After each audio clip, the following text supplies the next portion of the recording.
2024 Nissan Armada lose its basic S trim level and the SV becomes the base trim level.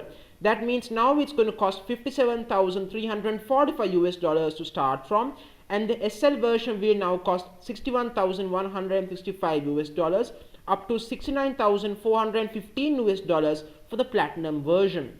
And it's still powered by a 5.6 liter V8 producing 400 horsepower and 413 pound-feet of torque delivered through a 7-speed automatic gearbox, and towing capacity is 8,500 and comes with 4-wheel drive obviously.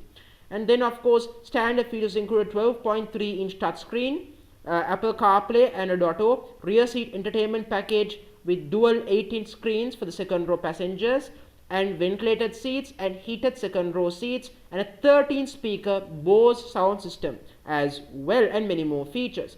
The interior design is high quality and premium but a bit dated compared to the competition. The exterior is rugged and tough and handsome despite its age of the vehicle.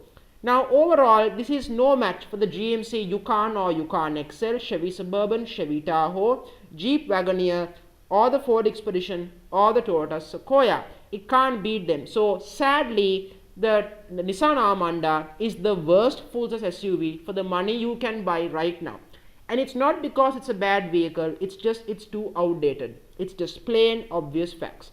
So thank you very much for joining me on the show.